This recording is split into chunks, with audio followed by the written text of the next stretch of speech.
Here we are again with another review from Iron Man 2, and today we're taking a look at War Machine from the Hall of Armor sets. This is a Target exclusive, so if you want to pick this up, definitely go to Target and pick it up. The details are pretty basic. If you see my first video of the Iron Man toys, then you've pretty much already seen this already. To me, this is probably one of the better looking Iron Man toys out right now because it has a pretty good amount of detail on the armors. Even has the detail on the bottom of the boots, all the different chest plates, different rivets and all that. And then it has little decals right there. FLTS, ED445, 001, and AF57. To me, this looks really nice, and actually probably one of my top characters from this line. So for details, we already did that. Articulation, let's start up. You get the head movement, which is really limited, and mine's actually a little stuck. It's supposed to go left and right a little bit, but it's supposed to go left and right, but restricted by the little chest pieces here. I can't get mine to move at all. It's pretty stuck on her. You get the shoulders, which rotate about that far back, and they go up to about right there. You can only go about that far because of the shoulder pieces here. They do move around like this, so you can get some good poses like that. But that's really about it. Elbows, you got that. You got the wrist. They do move, well, the hands. They do move around, but they are restricted by the plates up here. So you can only move them around so much. You got the torso joint here. Legs, which are the same as the other Iron Man toys. They can go they can go in any direction. You just have to set up the pins on the inside. Double jointed knees, and then you got the ankles. And one other joint that is pretty much exclusive for War Machine. I think only him so far. You got the moving gun. And if you do want it, or if you happen to have another gun, add another one right here, and you have doubles.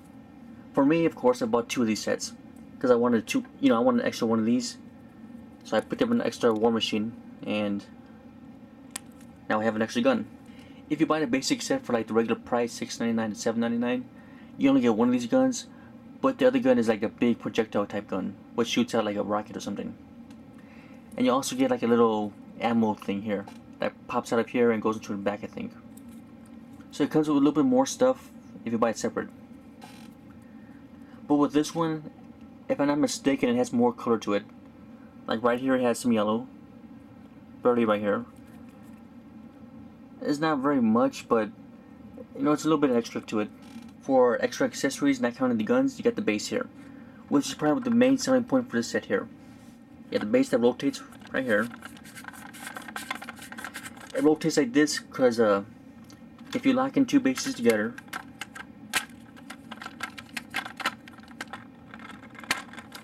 and you notice that it's like, not facing forward, you just turn it, and you're all set.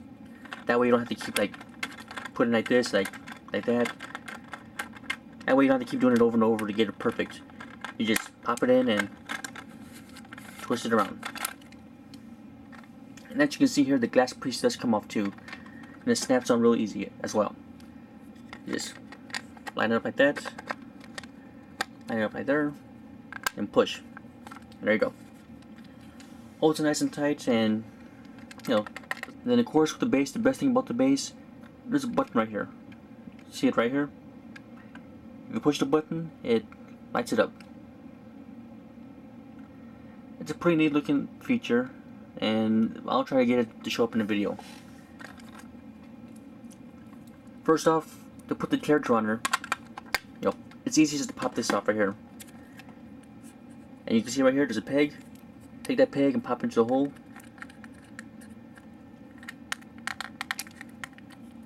And there you go. Then just get this.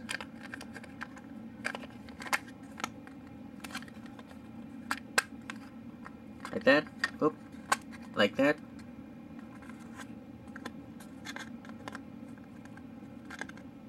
I can get it all the time except for when I'm doing a video. Oh.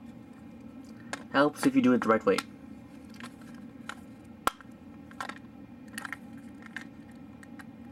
to me it's easier to take this part off to put the character on, because with it on you gotta kind of like work around it and all that.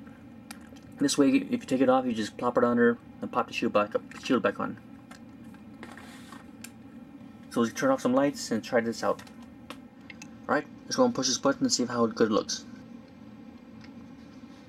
It's not super bright, but it looks really nice looking. It's not as noticeable when you have more lights on, but it's not horrible either. One thing I forgot to mention in my other video for the set that I had in the Mark IV and Mark VI, when you get the characters and sets, the thing is set up like this. It's set up on the Try Me feature, which is you push the button, it'll light up, and it'll stay on for like I don't know, probably like 30 seconds, then it'll shut off. If you turn it off, it turns off. If you turn it on, it stays on until you turn it off yourself. So you gotta, it's turned on right now, you turn it on. The only way it turns off is if the batteries die, or if you push the button again and shut it down. So yeah, if you have set to on, and you turn on the base, make sure you turn it off, otherwise your batteries are going to die out. Do I think this little set right here is worth picking up? I have to say yes it is. To me, this whole Hall of Armor thing is pretty neat looking. I got a few of them myself, and I think they're all pretty neat. I'll probably pick up a few more later on so I can have all my marks on the base. Because as of right now, I have Mark 1, Mark 2, and Mark 6, and the Iron Patriot on the base. I want to eventually get number 4, 3, and 5 on the base. Which means I need to pick up 3 more bases, which means 3 more figures, which means 3 more doubles, which is kind of sucky. But oh well. Maybe with so many things I could just like give them away for prizes or something like contest. Maybe. No. All right. I say if you happen to see this guy around, definitely pick him up. Out of my area, he's the one that sells it the quickest. Usually the ones at Targets I've seen are Mark 6 and Marks. Usually the ones I see in my store is Mark 6 and Mark 4. War Machine is only like maybe 2 left. So he is some. So yeah, definitely pick these guys up now, because there's no guarantee Target will get more in later on, because this isn't exclusive to their store, and usually stores that get exclusive, once they're out, they're usually out for good. The price on this toy is going to be $12.99 for each character, but it's not too bad because you get the character and the base. So if you consider a regular price, which is like $7 normally, $7, $8, then like you probably end up paying like $4, $5 for the base, which isn't horrible, but I would rather have them sell the bases by themselves. It'd be a lot easier and cheaper. So yeah, if you really want to pick these up, and I do suggest picking them up because they are really neat, definitely pick them up now. Definitely pick them up now before you push it off too far, then all of a sudden they're sold out. And hopefully you'll be able to pick them up on a sale price as well. I picked up my sets for $9.99 each, which was actually pretty good. $5 for the base, $5 for the toy. Not bad at all. And for me, I really say it was worth it because I didn't have a War Machine at all. My stores and all the stores around me that sell Iron Man toys don't have War Machines separately. As a basic toy, like a normal figure. The only way I've seen a War Machine at my stores is like this. So to me, this is like really worth it for me. Alright, this is War Machine from the Target exclusive Hall of Armor by Hasbro, and we're taking off.